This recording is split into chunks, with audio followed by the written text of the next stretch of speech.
Tributo. Historias que construyen memoria de la Shoah.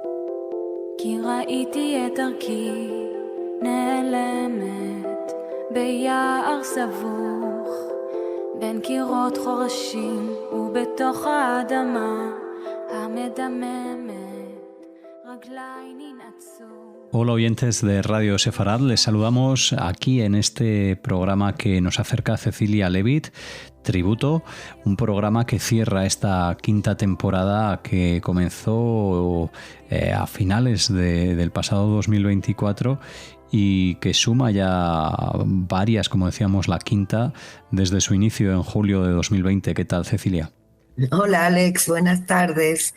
Bueno, en esta ocasión, Cecilia, te despides de los oyentes hasta una próxima temporada hablándonos de un viaje reciente que realizaste a Polonia.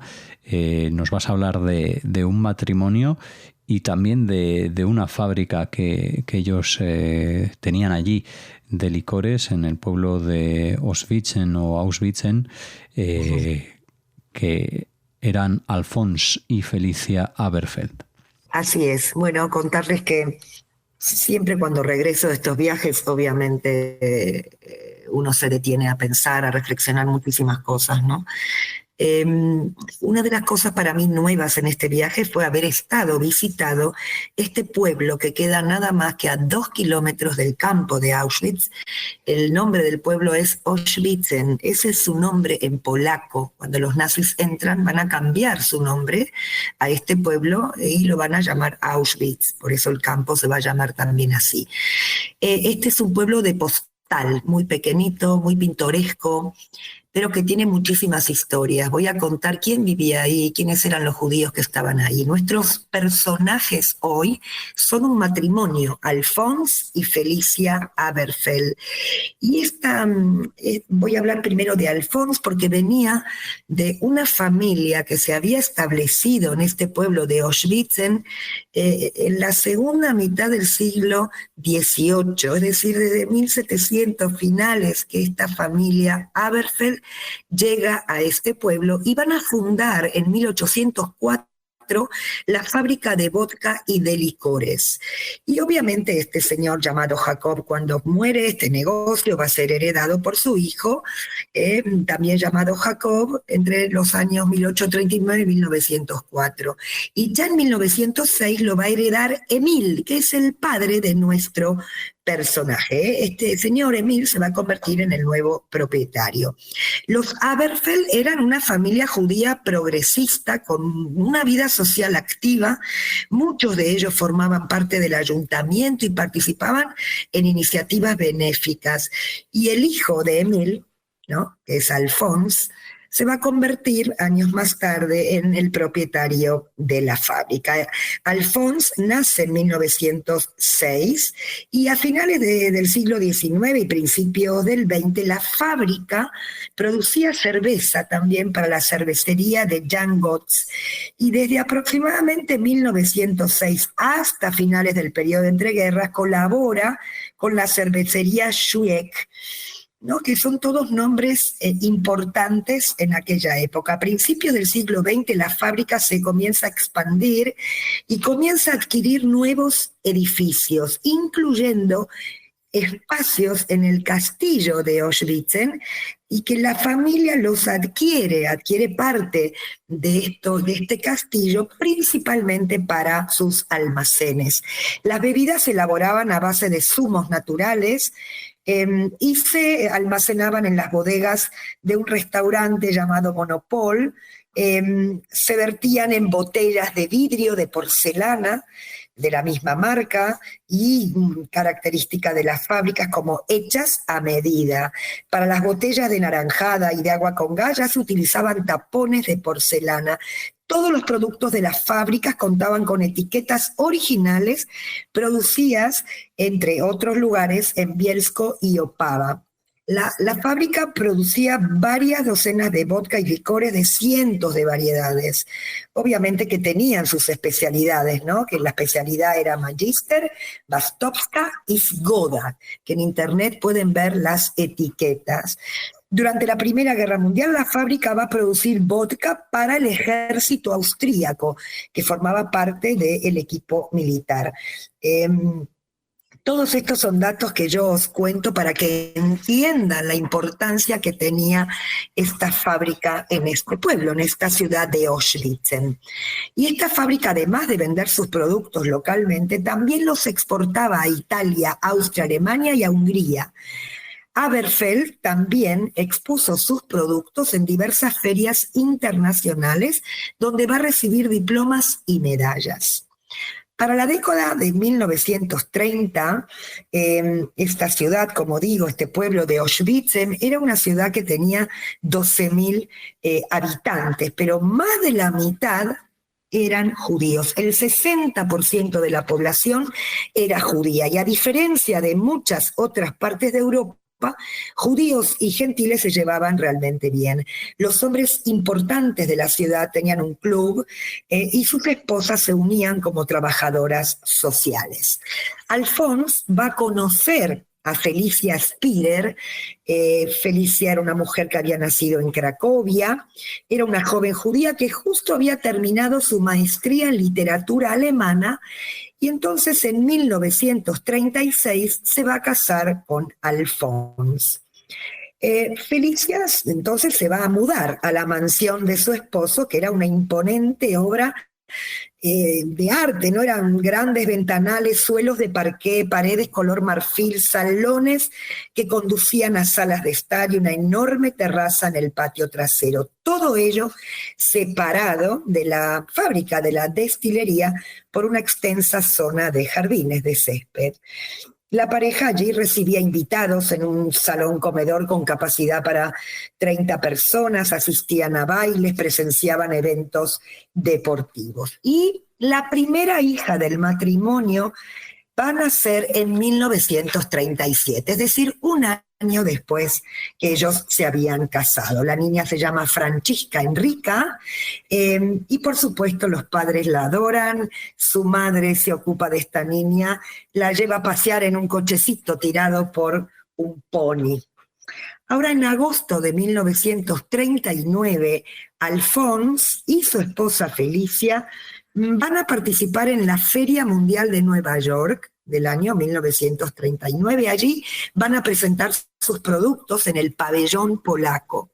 Y fue solo por insistencia de Alfons, de su marido, que Felicia aceptó dejar a su hija de 23 meses, casi 2 años, con la abuela, es decir, con la madre de Felicia y también con una niñera. Y entonces Felicia se va a unir a su marido en esta Feria Mundial de Nueva York de 1939, donde la destilería de Alfons ahí tenía una exhibición. El matrimonio va a pasar allí 3 semanas y ya comienza, digamos, el regreso, ¿no? Regresar a su casa.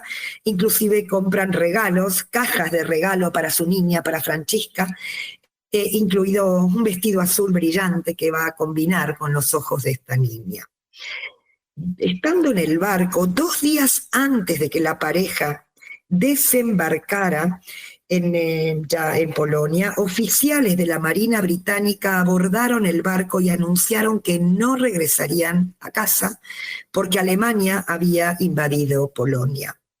Había estallado la Segunda Guerra Mundial y aquí el barco fue detenido y enviado a Escocia, con lo cual esto impidió regresar a esta Polonia ocupada por la Alemania. Este barco va a estar retenido 3 semanas, mientras las autoridades británicas decidían qué hacer con estos extranjeros. Los Aberfeld fueron alojados con otros extranjeros judíos en Inglaterra. Ahora no tienen dinero porque a los turistas solo se les había permitido sacar una cantidad limitada de efectivo de Polonia, con lo cual venden las joyas y otras pertenencias de Felicia para conseguir el pasaje de regreso a Estados Unidos. 4 meses después, cuando por fin habían arreglado este pasaje, seguían sin noticias de Polonia. יכולתי לשמוע עלים מלמדים שיר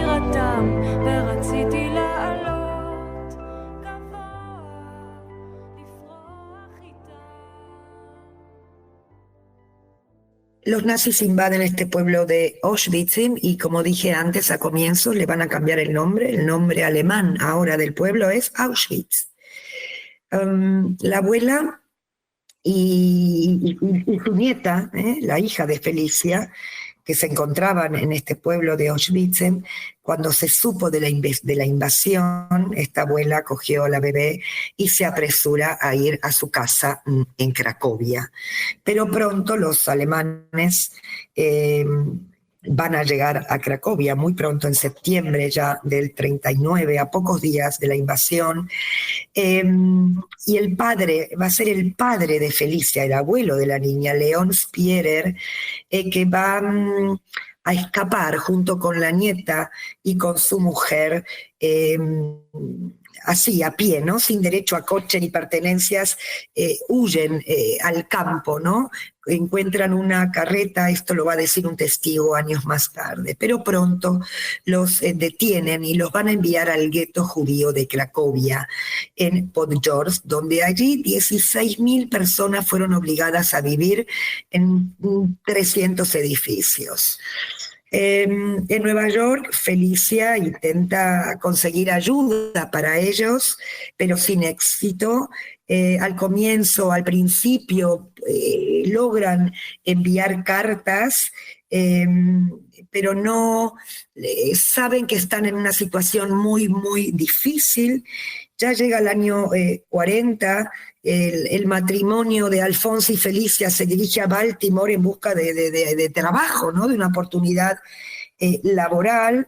Es aquí donde Alfonso encuentra trabajo en una cervecería rodando barriles. Él solía decir a su mujer: no te preocupes, solo quiero meterme en un negocio que conozco. La desesperación por no recibir noticias es enorme. Como digo, las cartas desde Polonia se vuelven desesperadas. En un momento el padre de Felicia escribe algo sobre salvar al bebé, si era posible. Querían, ¿no?, que ellos tuvieran un plan, que Alphonse, que los padres de la niña tuvieran un plan. Este matrimonio, los Aberfeld, Felicia y Alphonse, enviaron todo su dinero a los familiares polacos a través de una organización clandestina dirigida por un judío en Portugal. Felicia revisó todas las agencias americanas que pudo encontrar. En cada ocasión los funcionarios tomaban nota de su situación, de la información, y todos le decían que harían todo lo posible por ayudarla, pero nunca recibió respuesta. La última vez que supo de su padre fue en 1942. Más tarde se enteró del desalojo del gueto, ¿no?, de la destrucción del gueto, y poco después su contacto portugués le dijo que no enviaran más dinero. Y entonces Alphonse y Felicia lo supieron. Supieron, ¿no?, del destino de su familia y de esta niña, ¿no?, de su hija. En el año 1944, Alphonse y Felicia tienen un hijo que se va a llamar Stefan. Y justo en ese mismo año es que se van a enterar de lo sucedido a través de testigos y de informes de segunda mano en Estados Unidos. El padre de Felicia y el hermano de su mamá fueron llevados en la primera oleada de evacuación del gueto y enviados a su muerte en Mauthausen. El hermano de Felicia también corrió la misma suerte. Una prima, una pediatra muy comprometida que había cuidado de la niña y que había acompañado también a esta abuela en el campo de exterminio de Belzec. La mamá de Felicia fue enviada en el último transporte, es decir, la abuela con la nieta. Habían escuchado que iba a haber una redada y se habían escondido con Francesca, con la niña, que ya ahora tiene 4 años.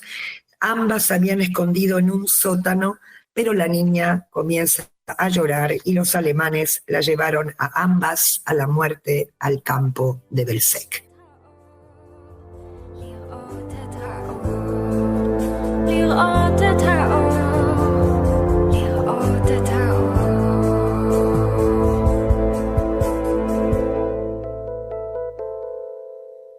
Al final de la guerra, la ciudad de Auschwitz, o de Auschwitz, había expulsado, ¿no?, y llevado la muerte a sus 8.000 judíos. La sinagoga había sido incendiada y los cristianos ocuparon sus hogares. Alphonse Aberfeld había sido el último presidente de la comunidad judía de la ciudad. Felicia, Alphonse y Stefan, su hijo, se mudaron a Los Ángeles en 1948 con la esperanza también de aliviar el asma que tenía este niño de 4 años. Alphonse, su padre, trabajaba como recepcionista en una destilería y Felicia vendía ropa interior femenina. La situación con los años mejora, la situación económica, y la familia compró una casa en Estados Unidos. Stefan, su hijo, va a estudiar en la Escuela de Asuntos Públicos de Princeton y en la Facultad de Derecho de Harvard, y Felicia va a obtener una maestría en bibliotecología en Estados Unidos. Y cuando finaliza la guerra en el 45, quiero contar que la casa y los edificios de la fábrica quedaron bajo la administración del Tesoro Estatal. Entre el 45 y el 47, la fábrica se denominó Fábrica de Jacob Aberfeld, bajo administración estatal, y a partir del 47 se denominó Fábrica de Bebidas No Alcohólicas y Embotelladora de Cerveza de Oschwitzen. Y después de 1989, las embotelladoras se declararon en quiebra y el resto de la propiedad de la fábrica fue saqueada. En 1992 se descubrió una bodega tapiada que contenía varios miles de botellas listas para la producción. Y desde el día que salieron de Polonia, Alphonse mantuvo siempre una maleta, inclusive con los regalos que le llevaba a su niña. Era un símbolo, ¿no? Le había dicho a su hijo Stefan de esta disposición de regresar a casa. Pero recién el matrimonio va a regresar en 1967, cuando ya pudieron volver de visita, cuando recordemos que estaba el comunismo. Los va a recibir su antiguo chofer, que los va a llevar hasta lo que antes era la entrada y ahora era un estacionamiento. Los Aberfeld vieron que su hermosa casa estaba aún peor de lo que esperaban. El exterior, rodeado de andamios, estaba desmoronando, los suelos cubiertos, las paredes grises sucias, la habitación de la niña había perdido todo su rastro de haber sido un paraíso. Y bueno, recordemos que la casa, esta mansión y la fábrica había visto a nazis, a rusos y a polacos ocupar, ¿no?, sus majestuosas habitaciones y opulentos salones y huir con sus tesoros. Durante todo ese tiempo, este antiguo chofer, ¿no?, de la familia permaneció en la residencia como gerente de la fábrica Aberfeld, haciendo todo lo posible para proteger la casa. Y más tarde, Alphonse, nuestro personaje, con solo 66 años, en 1970, va a fallecer. Y bueno, estaba hablando de este chofer que intenta por todos los medios mantener la casa en pie. El único contenido que la familia o este matrimonio pudo reclamar fueron los artículos demasiado como pesados, ¿no? Como por ejemplo, pudieron llevarse un cofre de los padres de Felicia y 2 vitrinas de porcelana de 2,4 metros de alto, que ahora están en un pequeño salón en Los Ángeles. Cuando Alphonse falleció a los 66 años, dejó a su familia un libro de recetas de licores extraído de su memoria y fielmente registrado. Felicia recibió ofertas de posibles compradores, pero las rechazó. Las fórmulas se encontraban entre los pocos tesoros de Aberfeld que su esposo pudo legar. A finales de los 80, Felicia vio cierta esperanza de recuperar lo que su marido no pudo. El comunismo estaba oficialmente agonizante en Polonia. Y entonces ya en los años 90 ella intenta crear, o sea, recuperar lo que le pertenecía y crear allí un memorial, ¿no?, un centro para la memoria de los judíos de Auschwitz. Pero esto, obviamente el alcalde de la ciudad los va a recibir en los años 90, con honores, porque este era un apellido, ¿no? Una familia con muchísimo peso e historia. No, Felicia no va a lograr hacerlo, necesita mucho dinero, mucha inversión que no logra conseguir. Las reclamaciones de propiedad, ¿no? Que según el Congreso Judío Mundial, que solo en Polonia provienen de miles de judíos, son cuestiones delicadas, incluso en las mejores circunstancias, porque debido a la ambivalencia que existe ante la venta de lo que muchos ciudadanos consideran sus tesoros culturales y nacionales. Es decir, esta fábrica que los comunistas la nacionalizan es como patrimonio estatal, con lo cual era muy difícil de recuperar, es decir, los rusos se la querían vender, ¿no?, a esta familia. Voy a ir cerrando en algo importante que descubro mientras este matrimonio está en Estados Unidos. En el año 52, junto a 14 sobrevivientes del Holocausto, van a fundar una organización en Los Ángeles llamada Club 1939. Voy a dejaros el enlace porque es muy interesante. Estos 14 sobrevivientes se reúnen para hablar de sus historias, para conmemorar a sus familias, y esto fue creciendo. Hoy se llama la Sociedad de 1939, y obviamente que creció y tienen muchas acciones, cuidando sobre todo a los sobrevivientes, a los que quedan, y generando estudios sobre el Holocausto y también de otros genocidios. Como digo, quiero cerrar simplemente decirles que estuve en este pueblo, que el hotel donde yo estuve alojada durante estos 3-4 días, allí estaba la fábrica. Y este hotel, cuando tú entras, tiene una foto de este matrimonio. Es decir, este apellido, los Aberfeld, tiene hasta el día de hoy una importancia muy grande.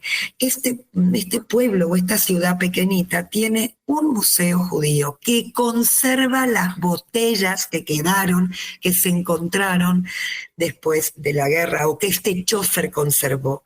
Muy interesante ver estas botellas, como en sus etiquetas están en yiddish, el idioma de los judíos de Europa del Este, que como digo, que es mucho más que un idioma, ¿no?, que es cultura, tradición, historia, memoria. Yo tengo mucho para decir. Para mí fue un viaje muy, muy fuerte. Hoy solamente destaco esta historia y que la denomino, el nombre, el título que le doy a este tributo es La presencia de la ausencia, porque yo me encontré en un pueblo donde no hay judíos, donde hay una pequeña sinagoga que la restauraron, pero no hay judíos para rezar. Me encontré con un cementerio destruido que con ayuda intentaron colocar trozos de lápidas que habían sido utilizadas para hacer carreteras, con lo cual es muy presente, ¿no?, este vacío y esta ausencia. Y me quedo con que sobre todo antes de la guerra había una excelente integración. El rabino principal, llamado Bombach, era muy amigo del cura del pueblo.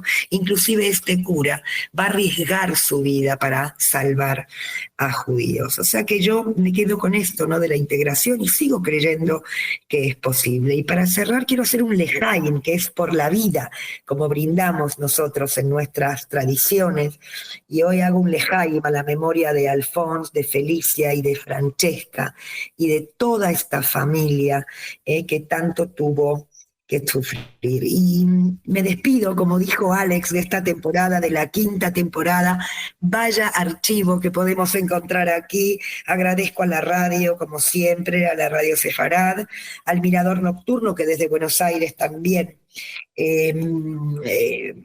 integra nuestras historias, siempre a mi familia, a mis hijos, a mis 3 tesoros, a mis hermanos, y siempre me voy a olvidar de gente, por supuesto, pero a mi gran amigo Gaby Bockler, que siempre escucha y siempre me da una devolución, como mi hermano Gustavo, lo mismo, que son críticos, pero son críticas para mí muy, muy, muy constructivas. Me despido en esta temporada deseando por la paz, deseando que los secuestrados regresen a casa. Amén, por todos, por todo el pueblo de Israel y por la paz. Pues qué decir, Cecilia, gracias como siempre. Nos esperamos y nos encontramos a la vuelta en una próxima temporada. Y nada, gracias como siempre y como cada semana por continuar trayendo tributos aquí a esta casa y sumarlos a esos que comentabas, que están en el archivo y que les invitamos a explorar y a escuchar para conocer otras historias si es que no lo han hecho ya, o volver a revivirlas para traer la memoria de nuevo al presente. Gracias a todos los oyentes también, por supuesto. Sin ustedes no estaríamos haciendo el programa. Y hasta una próxima edición. Gracias, Alex. Hasta septiembre. Y un abrazo a mis oyentes, a nuestros oyentes. Y a seguir con fuerza y con optimismo. מכל בדידותי